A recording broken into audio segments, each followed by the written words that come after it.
நீங்கள் பார்த்து கொண்டிருப்பது உங்கள் ஜாஷ்வா டிவி. சகல ஜனங்களுக்கும் நற்செய்தி.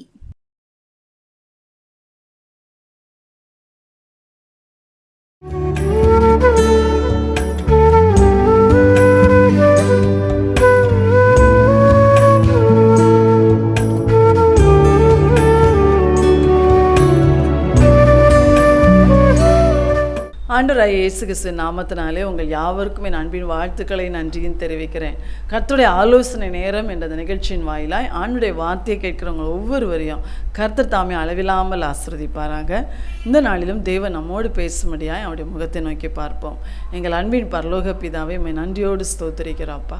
எழுப்புதலுக்காய் ஆயத்தப்பட்டு கொண்டிருக்கிற எங்கள் ஒவ்வொருவரோடும் கூட இந்த நாளிலும் தேவன் எங்களோடு நீ பேசும்படியாய் நாங்கள் ஜெபிக்கிறோம். ஆண்டவரே, கேட்கிற ஒவ்வொருத்தர் வாழ்க்கையிலும் நீர் அற்புதங்களை அடையாளங்களை செய்து உம்முடைய நாமத்தை மகிமைப்படுத்தும். நீர் அடியாளை மறைத்து வெளிப்படும். நீர் மாத்திரம் மகிமைப்படும். இயேசுவின் நாமத்தில் பிதாவே, ஆமென். இந்த நாளிலும் தேவன் நம்ம கொடுத்த வார்த்தை கடந்த வாரத்தில் நாம் பார்த்த அந்த வசனத்தினுடைய தொடர்ச்சி. ஏசாயா 43 அதிகாரம் 19வது வசனம். இதோ நான் புதிய காரியத்தை செய்கிறேன், இப்பொழுதே அது தோன்றும், நீங்கள் அதை அறியீர்களா? நான் வனாந்திரத்திலே வழியையும் அவாந்திர வழியிலே ஆறுகளையும் உண்டாக்குவேன் அன்று கடந்த வாரம் நமக்கு சொன்னார். புதிய காரியத்தை உங்கள் வாழ்க்கையில் நான் செய்வேன். அதற்கு அப்போ எப்படிப்பட்ட புதிய காரியம்? புதிய சிருஷ்டியாய் உங்களை மாற்றுவேன்.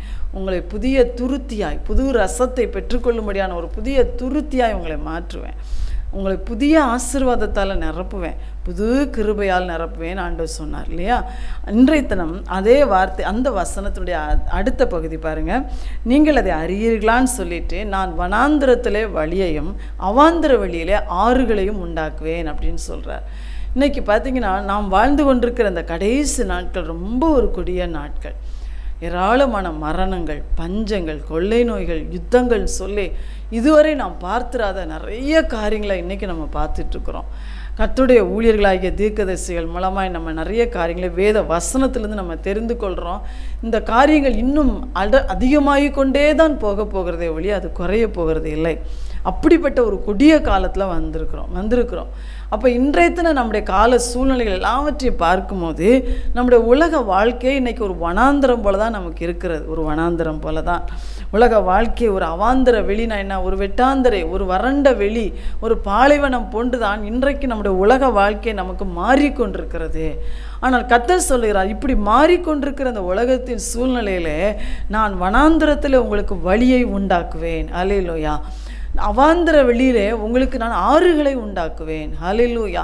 நிறைய நேரம் நம்ம நினைக்கிறோம், ஐயோ தேசத்தின் சூழ்நிலைகள் எல்லாம் வித்தியாசமாக மாறிட்டு போகுதே, விலைவாசி ஏறிக்கொண்டே போகுதே, எல்லா சூழ்நிலைகளும் ஆட்சியின் மாற்றங்கள், பல காரியங்கள் இன்றைக்கி நடக்கிறது, காரியங்கள் நமக்கு விரோதமாய் வருகிற எழும்புகிற காரியங்கள் எல்லாவற்றையும் பார்க்கும்போதே நம்ம இனிமேல் எப்படி நம்முடைய நாட்களை கடத்த போகிறோம் என்று சொல்லக்கூடிய அளவிற்கு தான் சூழ்நிலைகள் இருக்கிறது. ஆனால் இயேசு சொல்லுகிறார், ஆண்டவர் சொல்லுகிறார், நான் வனாந்திரத்திலே வழியை உண்டாக்குற தேவன். ஹல்லேலூயா.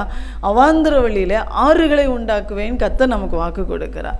அப்படிப்பட்ட புதிய காரியத்தையும் நம்முடைய வாழ்க்கையிலே அவர் செய்வேன் என்று சொல்லுகிறார். ஹல்லேலூயா. அப்போ வனாந்திரத்தில் வழியையும் அவாந்திர வழியிலே ஆறுகளையும் உண்டாக்குற தேவன் ஒரு குடும்பத்துக்கு எப்படி அவர் செயல்பட்டாருன்னு சொல்லி நம்ம பார்க்க போகிறோம். ரூத்தின்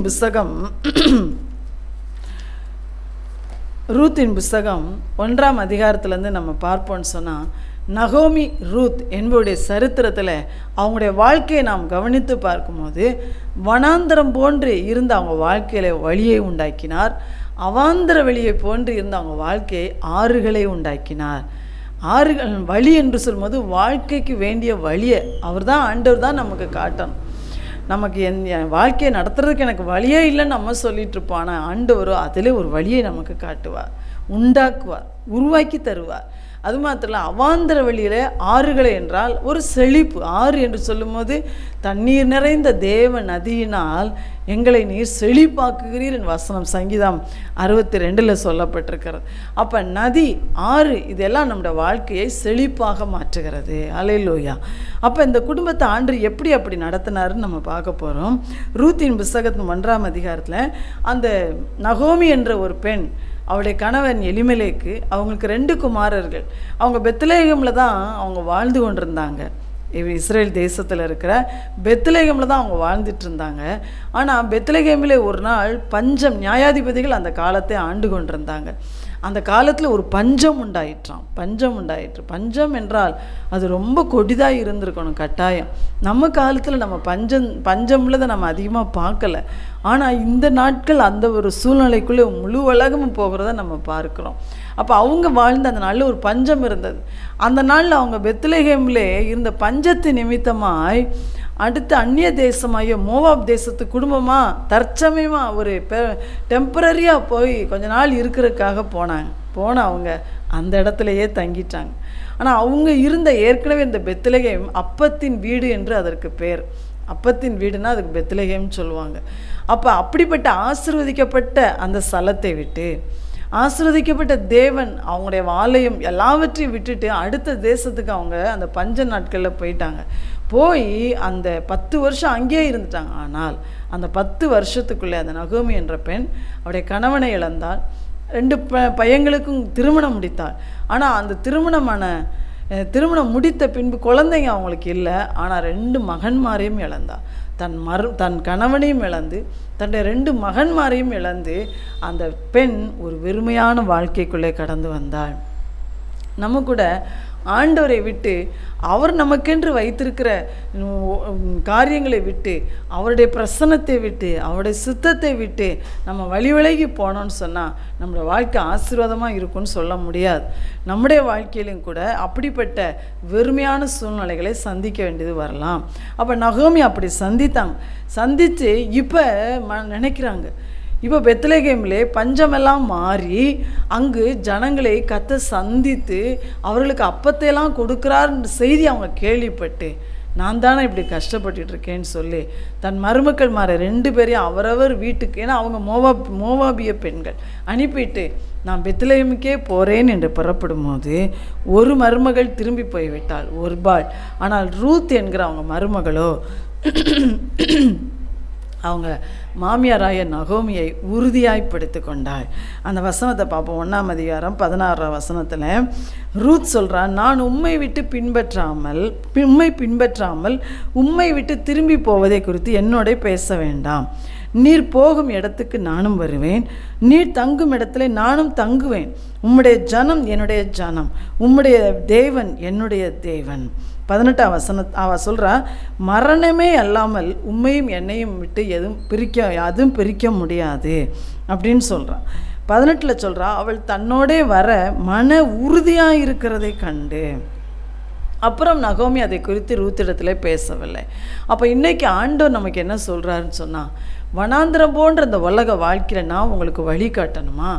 அந்த அவாந்திர வெளியில் உங்களுக்கு நான் ஆறுகளை கொடுத்து உங்களை ஆசீர்வதிக்கணுமா? ஆண்டவர் சொல்கிறாரு, மன உறுதியோடு நம் கர்த்தரை பின்பற்ற வேண்டும். அல்லேலூயா. சூழ்நிலைகள் எல்லாம் மாறத்தான் செய்யும், காலங்கள் எல்லாம் மாறத்தான் செய்யும்.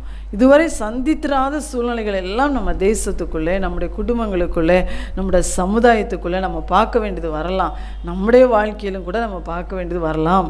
ஆனால் ஆண்டவர் சொல்லுகிறார், அந்த ரூத் எப்படி அந்த நாட்கள் நகோமிக்கு வெறுமையான நாட்கள் தான். அவள் திரும்பி தேவனுடைய தன்னுடைய சொந்த இடத்துக்கே போகணுன்னு நினைச்ச போது அந்த ரூத்தோ தன் தாய் வீட்டுக்கு அவள் திரும்பி போகலை.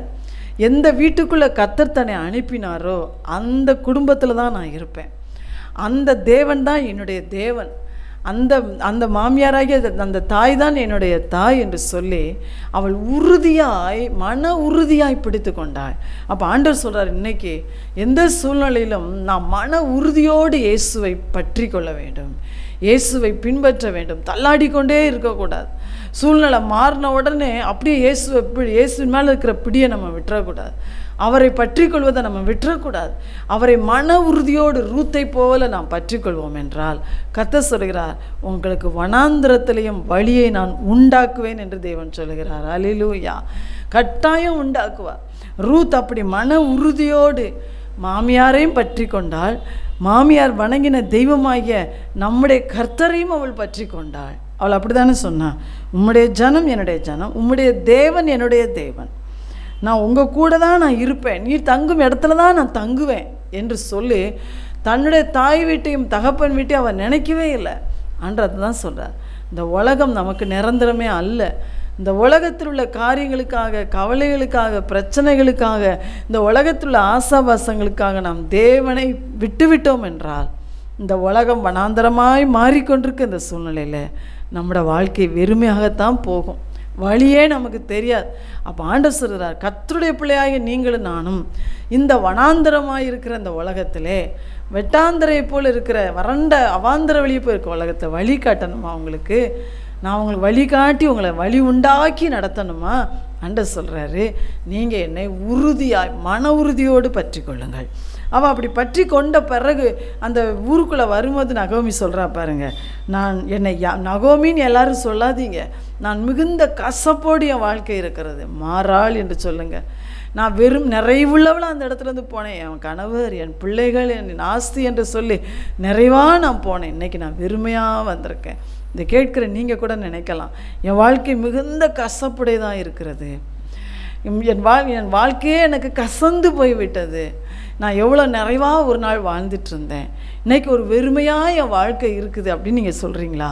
ஆண்டவர் சொல்லுகிறார், உங்கள் தேவனை மன உறுதியோடு பற்றி கொள்ளுங்க.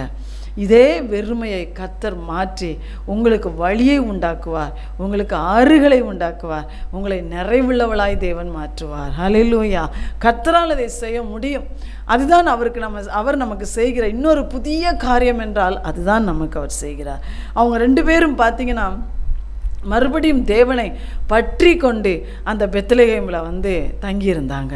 அப்போ ஆண்டவர் வழி காட்டினார் பாருங்க. இப்போ வாழ்க்கிறதுக்கு அவங்களுக்கு வருமானம் வேணும், சாப்பிட்றதுக்கு ஆகாரம் வேணும். அவங்க அந்த தேசத்தில் கோதுமை அறுப்பு காலம் நடந்து கொண்டிருக்கிறது. அப்போ பாருங்க, நகோமி வயதாயிடுச்சு. தன் மருமகளை இப்படி செய்யின்னு சொல்லி அந்த ஊர் காரியங்கள், வயல் காரியங்கள் குறித்து ரூத்துக்கு தெரியாது. ஆனால் சொல்கிறத அந்த ரூத் அப்படியே கேட்டு வயல்வெளிகளில் போய் அவள் இருக்கிற அந்த வேலைக்காரிகளோடு சேர்ந்து அந்த கதிர்களை பொறுக்குகிறாள். தற்செயலாக அவள் போயிருக்கிற அந்த வயல் நிலம் அவங்களுடைய உறவின் முறையாக இருக்கிற போவாஸ் என்கிற ஒரு ஐஸ்வர்யவானுடைய நிலமாக இருந்தது. ஹல்லேலூயா! இதுதான் ஒருவேளை தற்செயல் நம்ம சொல்கிறோம், ஆனால் தேவன் அவளுக்கு அதில் வசனம் அப்படி போட்டிருக்கு. ஆனால் அது தற்செயலாய் நம்முடைய பார்வைக்கு நடந்தது தற்செயலாய். ஆனால் கர்த்தரோ அந்த இடத்துல நகோமி ரூத் என்ற அந்த குடும்பத்துக்கு ஒரு வழியை உண்டாக்கி கொடுக்கிறார். ஹல்லேலூயா! அவர்களை போஷிப்பதற்கு, அவர்களை உணவு பற்றாக்குறை இல்லாமல் அவங்க வாழ்க்கை அவங்க நடத்துவதற்கு கர்த்தர் ஒரு வழியை அந்த இடத்துல உண்டாக்கி கொடுத்தார். ஹல்லேலூயா! அப்புறம் அதுக்கு பிறகுதான் அந்த போவாஸ் யார் என்று அறிந்து கொண்டான். அப்போ அவனே சொல்கிறான், இஸ்ரவேலின் தேவனாகிய கர்த்தருடைய செட்டைகளின் கீழ் அடைக்கலமாய் வந்த உனக்கு நிறைவான பலன் கிடைப்பதாக. நீங்கள் நானும் ஆண்டவருடைய செட்டைகளுக்குள்ளே இருக்கிற வரைக்கும் நிறைவைத்தான் நம்முடைய வாழ்க்கையில் பார்ப்போம், குறைவை அல்ல, வெறுமையே அல்ல. வெறுமையிலும் ஒரு நிறைவை தான் தேவன் நமக்கு தருவாரே ஒழிய குறைவு கட்டாயம் இருக்காது. அதுக்கு ரூத் நல்ல ஒரு உதாரணம். 91 சங்கீதத்தில் சொல்லப்பட்டிருக்கு, உன்னதமானவரின் மறைவில் இருக்கிறவன் சர்வ வலுவுடைய நிழலில் தங்குவான். அப்போ நாம் உன்னதமானவரின் மறைவுக்குள்ளே இருக்கிறோமா? இஸ்ரவேலின் தேவனாகிய நம்முடைய ஆண்டவராகிய இயேசு கிறிஸ்துவுக்குள்ளே, அவர் செட்டைகளுக்குள்ளே நீங்கள் மறைஞ்சிருக்கிறீங்களா? உங்கள் குடும்பம் மறைந்திருக்குதான்னு யோசிச்சு பாருங்கள். இல்லை, அவருடைய செட்டையை விட்டு நம்ம வெளியே போயிடக்கூடாது. கோழி தன் செட்டைகளுக்கு அடியிலே தன் குஞ்சுகளை வைத்திருக்கோம். அதுக்குள்ளே குஞ்சு இருக்கிற வரைக்கும் தான் பாதுகாப்பு. அதை விட்டு வெளியே போனால் பருந்து குஞ்சை தூக்கிட்டு போயிடும். அதே மாதிரி தான் இஸ்ரவேலின் தேவனாகிய சட்டைக்குள்ளே நீ வந்துட்ட, அதனால் உனக்கு நிறைவான பலன் கிடைக்கும்னு அந்த போவாஸ் இந்த ரூத்தை வாழ்த்துகிறார். அப்போ தேவனை உறுதியாய் பற்றி கொண்டு அவரை பின்பற்றி வருகிறவங்களுக்கு அவர் வழி காட்டுகிறார். அடுத்து பாருங்க, அதே பெண்மணி எப்படி என்ன செய்தாங்கன்னா, மாமியார் மருமகளும் அந்த இடத்துல ஒன்றிணைந்து செயல்படுறாங்க, ஒருமனப்பட்டு செயல்படுறாங்க. மாமியார் சொல்கிறத ரூத் அப்படியே கேட்குறான். 2 பேரும் இணைந்து தேவனை பின்பற்றுறாங்க, இணைந்து தங்களுடைய குடும்பத்தை அவங்க நடத்துகிறாங்க. இப்போ அவங்க 2 பேர் தான் அந்த குடும்பத்தில் இணைந்து நடத்துகிறாங்க. அவங்களுடைய உறவு மாமியார் மருமகள் என்று இருந்தால் கூட 2 பேருக்குள்ளே ஒரு அன்பு, 2 பேருக்குள்ளே ஒரு ஐக்கியம், ஒரு மனம் இருந்தது. அந்த ஒரு மனமும் ஐக்கியமும் தான் அவங்க வாழ்க்கையில் தேவன் வழியை உண்டாக்குவதற்கும் அவர்களை இன்னும் மேலும் நிறைவாய் ஆசீர்வதிப்பதற்கும் ஒரு ஏதுவாய் இருந்தது. ஹல்லேலூயா. அப்போ ஆண்டவர் சொல்கிறார், நாமும் கூட நம்முடைய குடும்பத்தில் ஒருவருக்கொருவர் நம்ம அன்புள்ளவர்களாய், கணவன் விசேஷமாக குடும்பம்னு எடுத்தால் கணவன் மனைவி இல்லையா, பிள்ளைகள் பெற்றோர், இதில் நம்ம எல்லாரும் ஒருமனப்பட்டவர்களாய், அன்புள்ளவர்களாய், ஐக்கியமுள்ளவர்களாய் நாம் வாழுவோம் என்றால் கர்த்தருக்குள்ளாக நாம் அப்படிப்பட்ட ஒருமனப்பட்டு ஜெபம் பண்ண எந்த காரியத்தை செய்தாலும் ஒருமனப்பட்டு ஆண்டவரை நோக்கி பார்த்து எதையும் நம்ம செய்ய, ஒரு மனதோடு எல்லாரும் சேர்ந்து நம்ம ஆலயத்துக்கு போக, ஒரு மனதோடு ஆண்டவரை வீட்டில் தேட, எந்த காரியத்தை செய்தாலும் ஆண்டவர்கிட்ட போய் குடும்பமாய் நம்ம ஜெபம் பண்ணி ஆண்டவரை நோக்கி பார்க்க, இப்படி நாம் செயல்படும் போது எப்படிப்பட்ட வனாந்தரமான சூழ்நிலையாக இருந்தாலும் ஆண்டவர் சொல்கிறார், உங்களுக்கு நான் வழியை உண்டாக்குவேன், அவாந்திர வெளியில் உங்களுக்கு நான் ஆறுகளை உண்டாக்குவேன், நிறைவான ஆசீர்வாதத்தை உங்களுக்கு நான் கொடுப்பேன், செழிப்பான ஒரு ஆசீர்வாதத்தை நான் உங்களுக்கு கொடுப்பேன்னு சொல்கிறார். மத்தேயு எழுதின சுவிசேஷம் 18ஆம் அதிகாரம் 19ஆம் வசனத்தில் ஆண்டவர் சொல்லியிருக்கிறார், நீங்கள் பூமியிலே 2 பேர் தாங்கள் வேண்டிக் கொள்ள போகிற எந்த காரியத்தை குறித்தாகிலும் 2 பேர் ஒருமனப்பட்டு இருக்கிறீங்க. இப்போ நீங்கள் 2 பேர் ஒரு காரியத்துக்காக உங்கள் வீட்டில் நீங்கள் ஜெபம் பண்ண போகிறீங்க, 2 பேரும் நீங்கள் ஆவியில் ஒருமனப்பட்டு ஒரே சிந்தையோடு நீங்கள் ஜெபம் பண்ணீங்கன்னு சொன்னால் ஆண்டவர் சொல்கிறார், பரலோகத்தில் இருக்கிற என் பிதாவினால் அந்த காரியம் உங்களுக்கு உண்டாகும். நமக்கு ஆண்டவர் என்ன சொன்னார்? வழியை உண்டாக்குவேன், ஆறுகளை உண்டாக்குவேன்னு சொன்னார். அப்போ ஏசப்பா சொல்கிறாரு, நீங்கள் ஒருமனப்பட்டு 2 பேர் உங்கள் வீட்டில் இருக்கீங்களா, 3 பேர் உங்கள் வீட்டில் இருக்கிறீங்களா, உங்கள் ஊழியத்தில் 2 பேர் 3 பேர், உங்கள் சபையில் 2 பேர் 3 பேர், இப்படி எந்த ஒரு காரியமானாலும் எந்த காரியத்தை குறித்தாகிலும் ஆண்டவர் சொல்கிறார், ஒருமனப்பட்டு என்னிடத்தில் நீங்கள் வேண்டிக் கொண்டால் அப்போ பரலோகத்தில் இருக்கிற பிதாவினால் அதை உங்களுக்கு உண்டாக்கி தருவேன். அல்லேலூயா. அவங்க 2 பேர் ஒருமனப்பட்டு நின்னாங்க, ஒருமனப்பட்டு செயல்பட்டாங்க. அவங்க 2 பேருக்குள்ள அவ்வளோ ஒரு அன்பு, ஐக்கியம். நாமும் கூட இதைத்தான் ஆண்டவர்கிட்ட கேட்கணும். எங்கள் குடும்பத்துக்குள்ளே, எங்கள் ஊழியத்துக்குள்ளே, எங்கள் சபைக்குள்ளே, எங்கள் ஜப குழுவுக்குள்ளே, எங்கள் எல்லாருக்குள்ளே ஆண்டவரே ஒரு மனம், அன்பு, ஐக்கியம். இதுக்காக நம்ம ஜெபம் பண்ணிக்கிட்டே இருக்கணும். அப்போ தான் இதற்கு எதிராக வருகிற சாத்தானின் தந்திரங்களையும் ஆண்டவர் முறியடிக்க பண்ணுவார். நம்மை கொண்டே அதையும் செய்ய வைப்பார் கர்த்தர். அந்த அன்பினாலும் அந்த ஒரு மனதின் ஆவினாலும் நம்மை நிரப்புவார். அப்பொழுது பாருங்க, நம்முடைய வனாந்தரம் போன்ற சூழ்நிலையாக இருந்தால், ஊழியம், சபையின் காரியங்கள், குடும்பத்தின் காரியங்கள், தொழில் காரியங்கள் எதுவாக இருந்தாலும் அதில் ஒரு வழியை உண்டாக்குவார், அதில் ஒரு நிறைவான ஆசீர்வாதத்தை தருவார். அப்போ ஆண்டவர் சொல்றார், ஒருமனப்படுங்க, அன்பினால் ஐக்கியத்தால் நிரப்பப்படுங்க.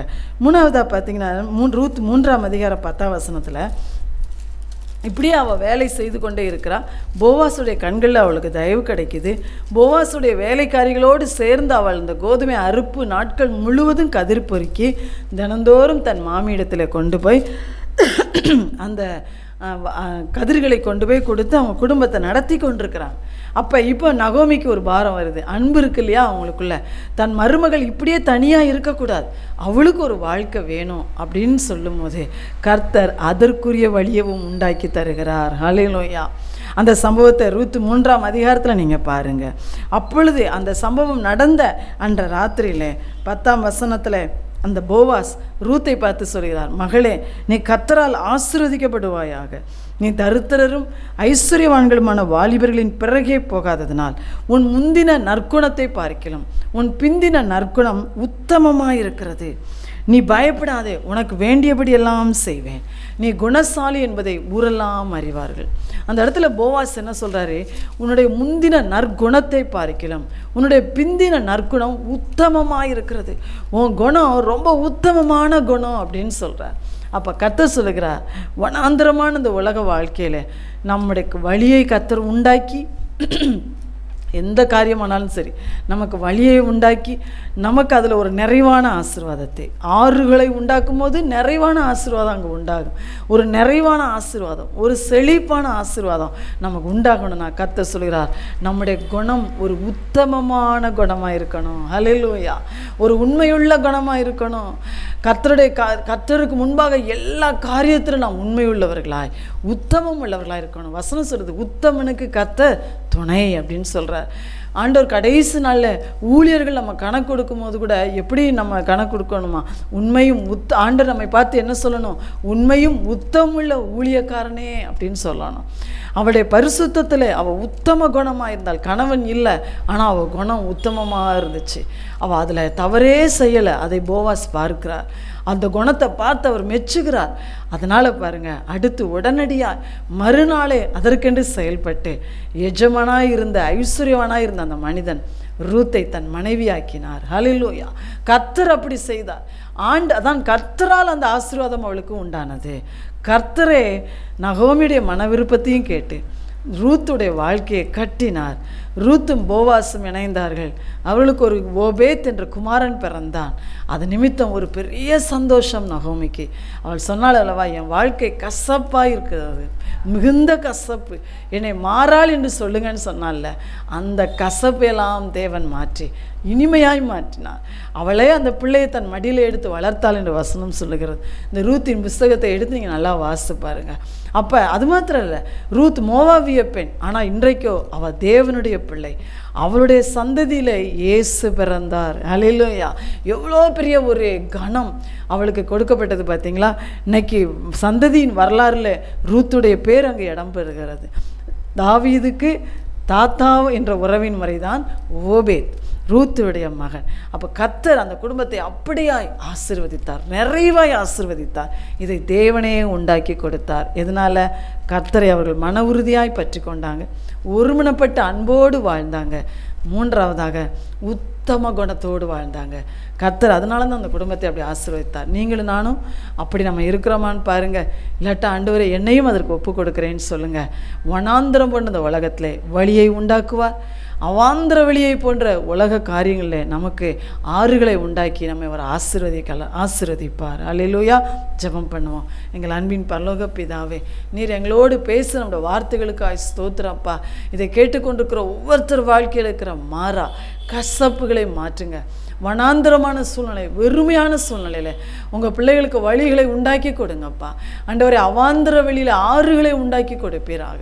அதற்குரிய மன உறுதியை, உண்மை உறுதியாய் பற்றி கொள்கிற இருதயத்தை, ஒரு மனதை, அன்பை, ஐக்கியத்தை, ஆண்டவரே உத்தமமான குணத்தை உங்கள் பிள்ளைகளுக்கு நீ தரும்படியாய் ஜெபிக்கிறோம். பிஸ்னஸில் உத்தமம், ஆண்டவரே கர்த்தருக்கென்று ஊழியம் செய்வதில் உத்தமம், கொடுப்பதிலே உத்தமம், எல்லாவற்றிலும் உத்தமமாய், உண்மையாய், பரிசுத்தத்தில் எல்லாவற்றிலும் காணப்பட அந்த அப்படிப்பட்ட கிருபையினால் எல்லாரையும் நிரப்பும். இந்த வாக்குத்தத்தத்தின்படியே வசனத்தை கேட்கிற எல்லாரையும் நீ ஆசீர்வதியும்.